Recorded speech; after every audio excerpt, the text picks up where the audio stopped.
ଆପଣଙ୍କର ଯେଉଁ ଓଡ଼ିଶାରେ ଆମର କେତୋଟି ଚୁଡ଼ା ମିଲ୍ ଅଛି? ଓଡ଼ିଶାରେ କମ୍ ସେ କମ୍ 150 185।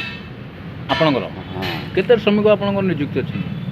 5000 5000। 5000।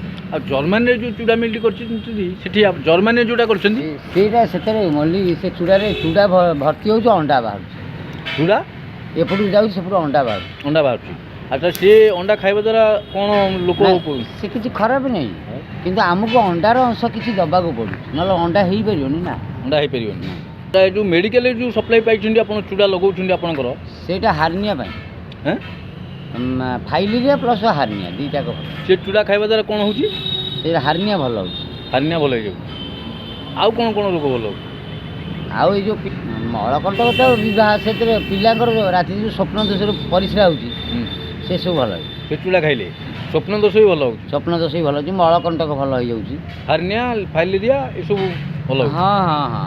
ଏ ଚୁଡ଼ା ଦ୍ୱାରା। ଆପଣ ଖାଲି ମେନ୍ କଥା ହେଉଛି କି ସେ ଚୁଡ଼ା ଚିହ୍ନିବା ଦରକାର, ଆପଣ ଜାଣିନାହାନ୍ତି ସେ ଚୁଡ଼ା। ଆଚ୍ଛା, ସେ ଚୁଡ଼ାର ବ୍ରାଣ୍ଡଟି ଆପଣଙ୍କର କ'ଣ ଅଛି? ଝିଲଝିଲ ନାହିଁ, ପୁରା କ୍ଲିଅର। ଝିଲଝିଲ ନାହିଁ, ଝିଲଝିଲ ନାହିଁ, ଏ ଚୁଡ଼ା ବ୍ରାଣ୍ଡଟି ଝିଲଝିଲ ଯାଉ ହେଁ ନଟ୍ ଝିଲଝିଲ, କ୍ଲିଅର ପୁରା। ଏ ଚୁଡ଼ା ଖାଇବା ଦ୍ୱାରା ଏମିତି ହେଉଛି, ଲେଖା ହେଇଛି ନଟ୍ ଝିଲଝିଲ। ନଟ୍ ଝିଲଝିଲ। ଆଚ୍ଛା, ଆଉ କେଉଁଠି ଚୁଡ଼ା ମିଲ୍ ଅଛି ଆପଣଙ୍କର? ଚୁଡ଼ା ମିଲ୍ ଆପଣଙ୍କର ଯେଉଁ ଭଦ୍ରକ ଜାଣିଛନ୍ତି? ହଁ ଭଦ୍ରକରେ ସବୁ ଡଙ୍ଗା ଚଲାଉଛନ୍ତି, ପ୍ରାୟ କେଉଟ ଫେଉଟ ସବୁ, ହଁ। ସେମାନେ ନେଉଛନ୍ତି ତାଙ୍କର ଯେଉଁ ବଡ଼ ବଡ଼ ଏକାଡେମୀ, ବଡ଼ ବଡ଼ ଯେଉଁ ଗୋଦାମ ସବୁ, ସେମାନେ ମୋ ଠାରୁ ନେଉଛନ୍ତି। ଆଚ୍ଛା, ଆମେରିକାରେ ହେଇଛି ନା କ'ଣ? ଆମେରିକାରେ ସେ ନାଇଁ, ଏତେ ଦୂରରେ କ'ଣ କରିହେବ? ଖାଲି କେବଳ ଜର୍ମାନୀରେ କରିଛନ୍ତି?